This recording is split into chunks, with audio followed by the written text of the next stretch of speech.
Hello friends, मेरे YouTube channel botany girl में आपका स्वागत है। तो चलिए स्टार्ट करते हैं NCERT class 8 science chapter 13 sound question answers. तो वीडियो स्टार्ट करने से पहले अगर आपको मेरी वीडियो अच्छी लगे तो प्लीज़ मेरी वीडियो को लाइक करें, कमेंट करें और मेरे चैनल को सब्सक्राइब करना बिल्कुल ना भूलें and press the bell icon ताकि आपको मेरी सारी न्यू वीडियोज़ की नोटिफिकेशन तुरंत मिलती रहे। तो चलिए स्टार्ट करते हैं। Question number 1 is choose the correct answer. First is sound can travel through, जो साउंड है वो ट्रैवल कर सकती है through. First is gas only, second is solids only, C is liquids only और D is solid, liquid and gases. The answer is solid, liquid and gases. जो sound है वो ट्रैवल कर सकती है through solid, liquid and gases. ठीक है, अब एक्सप्लेनेशन क्या है इसका कि साउंड को एक मीडियम चाहिए होता है ट्रैवल करने के लिए। ठीक है, तो सॉलिड, लिक्विड और गैस के जो है वो साउंड को एक मीडियम प्रोवाइड करते हैं जिसके थ्रू जो साउंड है वो ट्रैवल करती है। Question number 2, the voice of which of the following is likely to have minimum frequency. जो वॉइस है किसकी सबसे इनमें से किसकी वॉइस में मिनिमम, किसकी वॉइस की मिनिमम फ्रीक्वेंसी होगी। A is baby girl, B is baby boy, C is a man and D is a woman. The answer is a man. जो आदमी की, एक मैन की वॉइस की सबसे कम फ्रीक्वेंसी होगी इनमें से। क्यों? आंसर देख लेते हैं। जब मैन की फ्रीक्वेंसी को कंपेयर किया गया with the voice of baby boy, baby girl and women, तो ये देखा कि जो वॉइस होती है मैन की उसकी लोअर पिच होती है। कैसी होती है? उसकी लोअर पिच होती है। और जैसे कि आपको पता है कि जो मैन की वॉइस की लोअर पिच होती है, इसी वजह से जो फ्रीक्वेंसी होती है साउंड की वो भी मिनिमम हो जाती है as compare to others. Question number 3, in the following statement take D against those which are true and false which are false। देखिए क्वेश्चन नंबर 3 में जो ट्रू फॉल्स है वो करना है कि आपको स्टेटमेंट्स दी गई हैं। अगर वो स्टेटमेंट सही है तो आपको ट्रू लिखना है और अगर वो स्टेटमेंट फॉल्स है तो आपको फॉल्स लिखना है। First is sound can not travel through a vacuum. जो साउंड है वो ट्रैवल नहीं कर सकती है वैक्यूम के थ्रू। बिल्कुल सही आंसर, जो ये स्टेटमेंट है बिल्कुल सही है, ट्रू है। देखिए साउंड जो है वो ट्रैवल नहीं कर सकती है वैक्यूम से, क्योंकि जो साउंड है उसको एक मीडियम चाहिए होता है ट्रैवल करने के लिए।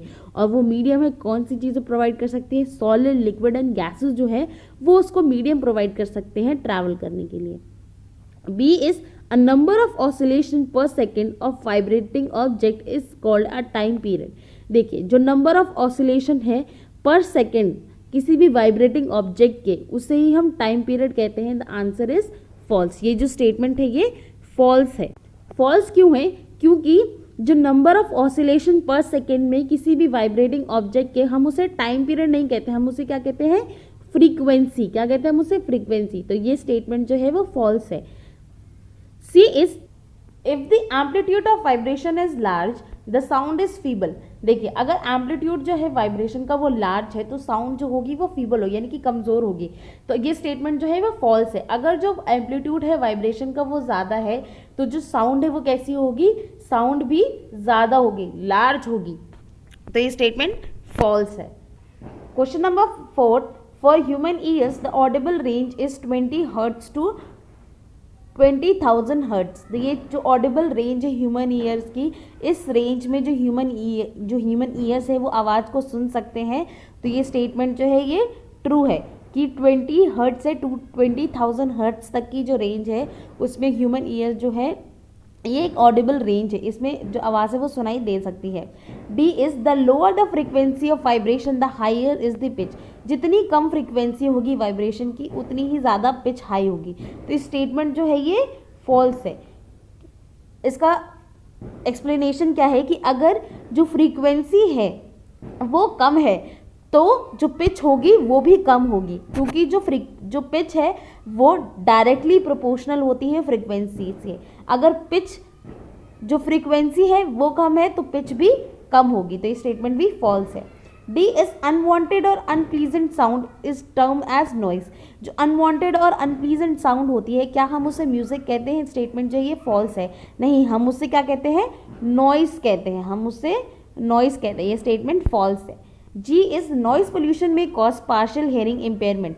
देखिए नॉइज पोल्यूशन जो है इसकी वजह से आपको कम सुनाई देना शुरू हो जाता है। ये स्टेटमेंट चाहिए ट्रू है, बिल्कुल ट्रू स्टेटमेंट है। Question number 4, fill in the blanks with suitable words. Question number 4 में आपको फिल इन द ब्लैंक्स है वो करना है। A part is time taken by an object to complete one oscillation. जो टाइम लिया जाता है एक ऑब्जेक्ट को जो कंप्लीट करे एक ऑसिलेशन, उसे हम कहते हैं time period. B is loudness it determined by dash of vibration. जो लाउडनेस है उसको हम कैसे डिटरमाइन करते हैं कि एम्पलीट्यूड क्या है वाइब्रेशन का, एम्पलीट्यूड ऑफ वाइब्रेशन से ही हम लाउडनेस को डिटरमाइन करते हैं। C is the unit of frequency, जो यूनिट है फ्रीक्वेंसी की वो क्या है, hertz. D is unwanted sound is called, unwanted sound को हम क्या कहते हैं, noise. E is the shrillness of sound is determined by dash of vibration. जो श्रिलनेस यानी कि जो श्रिलनेस है साउंड की वो हम किससे डिटरमाइन करते हैं, फ्रीक्वेंसी जो है वाइब्रेशन की, फ्रीक्वेंसी ऑफ वाइब्रेशन से ही हम जो श्रिलनेस है साउंड की वो डिटरमाइन करते हैं। Question number 5, a pendulum oscillates 40 times in 4 seconds, find out it's time period and frequency. देखिए क्वेश्चन नंबर 5 में आपको ये बताना है कि एक पेंडुलम जो है वो ऑसिलेट कर रहा है 40 बार 4 सेकेंड में। आपको टाइम पीरियड बताना है उसका और फ्रीक्वेंसी बतानी है। तो फ्रीक्वेंसी निकालने के लिए फॉर्मूला क्या होता है, नंबर ऑफ ऑसिलेशन अपॉन्स में टाइम टेकन, कितना नंबर ऑसिलेशन हुआ और कितना टाइम लगा। तो क्या हुआ, 40 अपॉन में 4 डिवाइड किया, क्या आंसर आया, 10 हर्ट्ज। तो फ्रीक्वेंसी क्या आई, 10 हर्ट्ज फ्रीक्वेंसी आ गई। देखिए अब हमें फ्रीक्वेंसी पता चल गई है और हमें क्या निकालना है, टाइम पीरियड। तो टाइम पीरियड का फॉर्मूला क्या होता है, 1 अपॉन में फ्रीक्वेंसी। तो क्या होगा कि 1 और अपॉन में फ्रीक्वेंसी, फ्रीक्वेंसी कितनी आई थी, 10 हर्ट्ज आई थी। तो आंसर क्या हुआ, 0.1 सेकेंड। तो टाइम पीरियड है 0.1 सेकेंड, फ्रीक्वेंसी हमारी 10 हर्ट्ज हो गई, टाइम पीरियड हो गया 0.1 second. Question number 6, the sound from a mosquito is produce when it vibrates it's wing in an average of 500 vibration पर सेकेंड। एक सेकेंड में 500 वाइब्रेशन करता है मस्कीटो। तो टाइम पीरियड बताना है वाइब्रेशन का। नंबर ऑफ वाइब्रेशन पर सेकेंड कितनी है, 500। टाइम पीरियड निकालने का फॉर्मूला क्या है, time period is equal to time upon में नंबर ऑफ वाइब्रेशन। तो टाइम कितना हुआ, 1 अपॉन में नंबर कितना, कितने बार वाइब्रेट हुआ, 500 बार वाइब्रेट हुआ। तो आंसर क्या आया, 0.002 सेकेंड जो है वो टाइम पीरियड आया वाइब्रेशन का। Question number 7, identify the part which vibrate to produce sound in following instrument. Question number 7 में आपको आइडेंटिफाई करना है वो पार्ट जो वाइब्रेट करते हैं जिससे साउंड जो है वो प्रोड्यूस होती है इन फॉलोइंग स्टेटमेंट्स में, इन फॉलोइंग इंस्ट्रूमेंट में। तो ए है ढोलक। ढोलक में जो साउंड है वो किस पार्ट से प्रोड्यूस होती है, स्ट्रेच्ड मेम्ब्रेन से। जो स्ट्रेच मेम्ब्रेन है वहाँ से जो साउंड है वो प्रोड्यूस होती है। B is sitar. The strings, जो स्ट्रिंग्स है सितार की वो वाइब्रेट करते हैं और जिससे साउंड प्रोड्यूस होती है। सी इज फ्लूट, यानी कि बांसुरी, और इसमें से साउंड कहाँ से प्रोड्यूस होती है, एयर कॉलम में से साउंड प्रोड्यूस होती है। Question number 8, what is the difference between noise and music, can music become noise sometimes.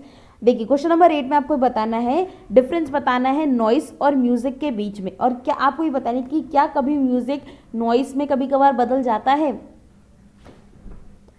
Answer क्या है, the type of sound which are unpleasant to listen is called noise. वो type की sound जो unpleasant यानी सुनने में अच्छी नहीं लगती है उसे हम नॉइस कहते हैं।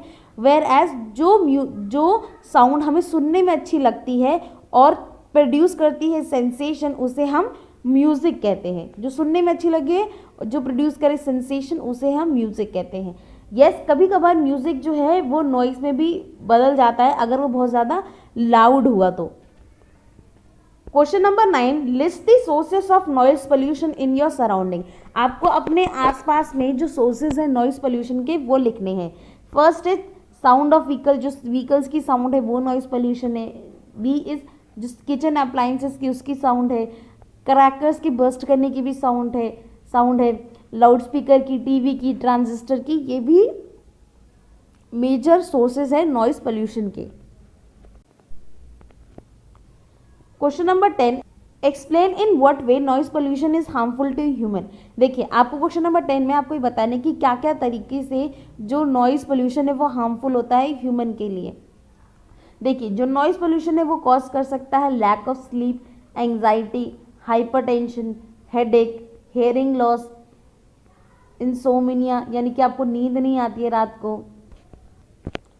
Question number 11, your parents are going to buy a house, they have offered on one on the road side and another 3 lanes away from the road side। देखिए आपके पेरेंट्स जो है वो घर खरीदने जा रहे हैं, उनको घर ऑफर किए गए हैं, एक घर जो है वो रोड साइड में है और दूसरा घर जो है वो 3 लेन्स दूर है रोड साइड से। तो आप कौन सा घर जो है वो अपने पेरेंट्स को खरीदने के लिए सजेस्ट करेंगे, आप उसका आंसर लिखें।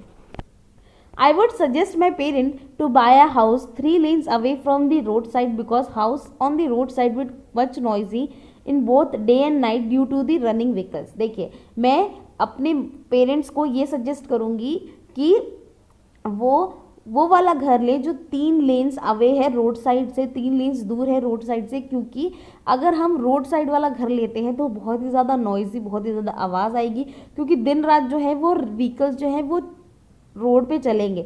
वेयर एज जो घर है 3 लेन्स अवे रोड साइड वो कंपैरेटिवली क्वाइट होगा, क्योंकि इंटेंसिटी जो होगी नॉइज़ की वो कम हो जाएगी, क्योंकि जो डिस्टेंस है सोर्स का जहाँ से आवाज़ आ रही है और जो सुन रहा है उसके बीच में जो डिस्टेंस है वो बढ़ गया है, इसीलिए जो इंटेंसिटी यानी कि जिस इंटेंसिटी से जो नॉइज़ है आ रही है वो डिक्रीज हो जाएगी यानी कम हो जाएगी। Question number 12, sketch larynx and explain it function in your own words. Question number 12 में आपको लाइनएक्स जो है उसका डायग्राम बनाना है और आपको उसका फंक्शन बताना है अपने वर्ड्स में। Larynx is a voice box, it is at upper end of the windpipe. देखिए लाइनएक्स जो है जिसे हम वॉइस बॉक्स भी कहते हैं, ये प्रेजेंट होता है upper end of the voice windpipe की, जो हमारा विंड पाइप है उसकी अपर एंड पे जो है वो हमारा लाइनएक्स प्रेजेंट होता है। ये आपको डायग्राम दिख रहा है लाइनएक्स का, ठीक है।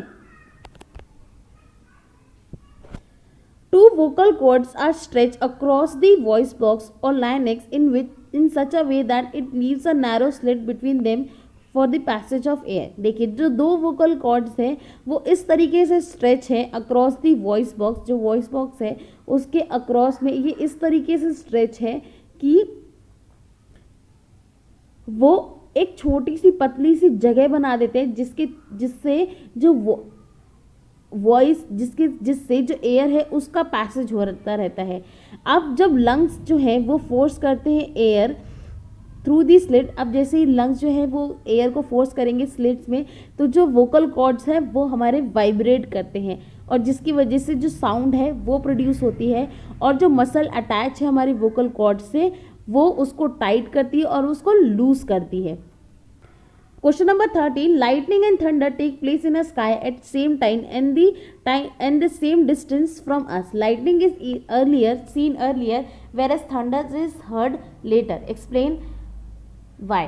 देखिए लाइटनिंग और थंडर जो है वो सेम टाइम पर स्काई में होती है और सेम डिस्टेंस में भी अगर हुई तो, और लाइटनिंग जो है वो हमें जल्दी दिखाई देती है और आवाज़ जो थंडर जो है वो हमें बाद में सुनाई देती है। ऐसा क्यों होता है? तो आंसर है कि जो स्पीड है लाइट की वो ज़्यादा होती है as compare to speed of sound.